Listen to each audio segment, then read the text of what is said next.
సభాధ్యక్షులు స్థానిక శాసనసభ్యుడు కార్సాన్ రామరెడ్డి గారికి, మంత్రి అహ్మద్ బాషా గారికి, మంత్రివర్యులు నారాయణ స్వామి గారికి, నంద్యాల పార్లమెంట్ సభ్యులు పోచా బ్రహ్మానందరెడ్డి గారికి, తిరుపతి పార్లమెంట్ సభ్యులు గారికి,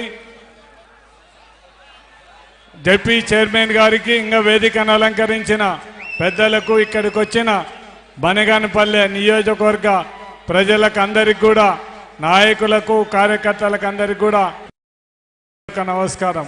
నాకంటే ముందు మాట్లాడినమ్మా రామరెడ్డి కొడుకు ఓబులరెడ్డి గారు అన్ని విషయాలు కూడా మీకు చెప్పడం జరిగింది.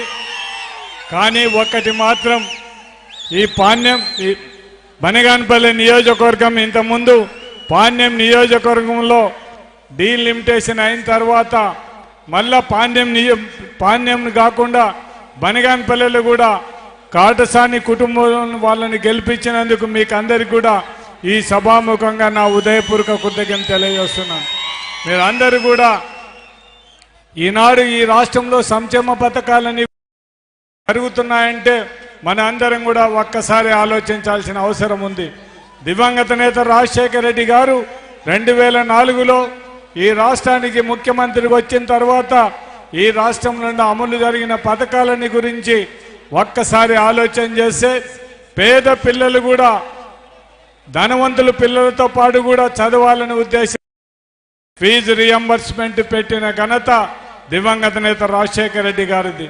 దాంతోపాటు మాతో పాటు మీరు కూడా గవర్నమెంట్ మనం మంచి కార్పొరేట్ హాస్పిటల్లో కూడా మీరు వైద్యం చేయించుకోవడానికి అవకాశం కల్పించిన నాయకుడు దివంగత నేత రాజశేఖర రెడ్డి గారు.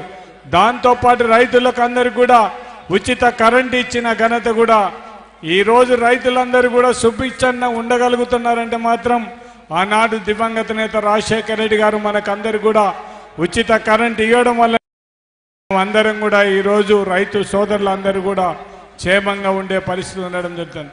నేను మిమ్మల్ని అందరినీ కూడా, ప్రజలందరినీ కూడా కోరేది ఒకటే, ఒక్కసారి మీరు ఆలోచన చేయండి. 2014 నుంచి 2019 నుంచి ఈనాటి వరకు కూడా ఎవరి ప్రభుత్వంలో మీరు ఎక్కువ లభ్యత పొందినారనేది పేద ప్రజలందరూ కూడా మీరందరూ ఒక్కసారి ఆలోచించాల్సిన అవసరం ఉంది.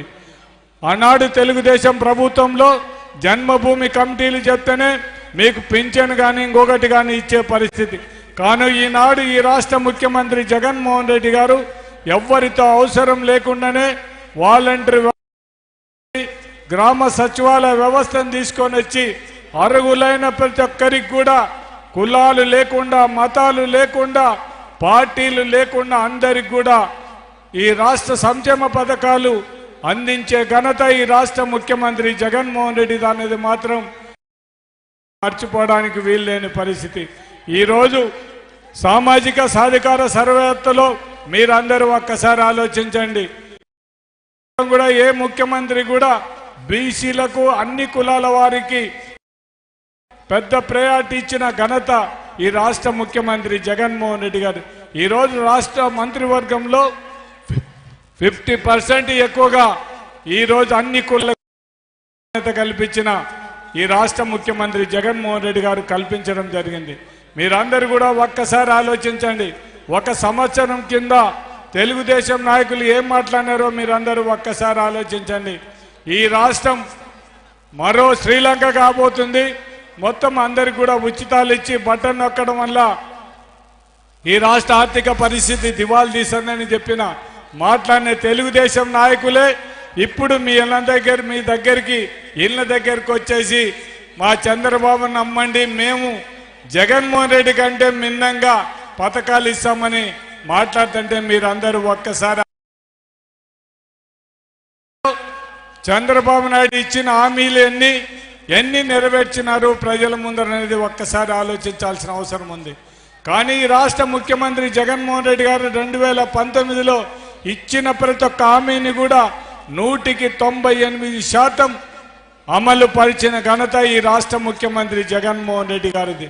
అందుకే మనం అందరం కూడా ఒక్కసారి ఆలోచించాల్సిన అవసరం ఉంది.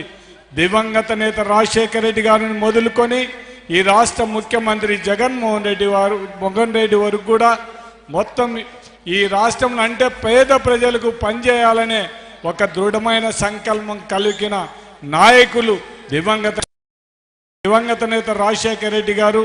ఈనాటి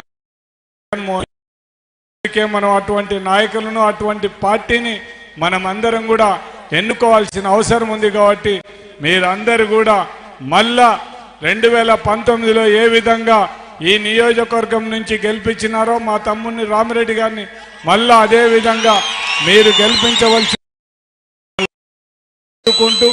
తెలుగుదేశం నాయకులు మీరు నిలదీసి అడగాల్సింది ఒకటే, సంవత్సరం కిందనే మాట్లాడిన మాటలకు మీకు ఇచ్చే పథకాలకు కూడా మీరు ఇచ్చే పథకాలు ఇచ్చేది ఈ రాష్ట్రం శ్రీలంక కాకుండా ఏమన్నా ఇంకొక సింగపూర్ అవుతుందా? వాళ్ళు మాట్లాడేదానికి ఒక్కరు పథకాలు ఇస్తుంటే వాళ్ళని విమర్శించి మాట్లాడిన నాయకులు అదే పథకాలను గురించి మేము ఇస్తామని మాట్లాడే వాళ్ళకి ఎంత అర్హత ఉందో మీరందరూ ఒక్కసారి ఆలోచించమని కోరుకుంటూ, మరి ఇంత పెద్ద ఎత్తున తరలి వచ్చిన పాణ్యం నియోజకవర్గ ప్రజలకు నాయకులకు అందరికి కూడా మరొక్కసారి మీకు అందరికి కూడా నా ఉదయపూర్వక కృతజ్ఞత తెలియజేస్తూ Please subscribe .news.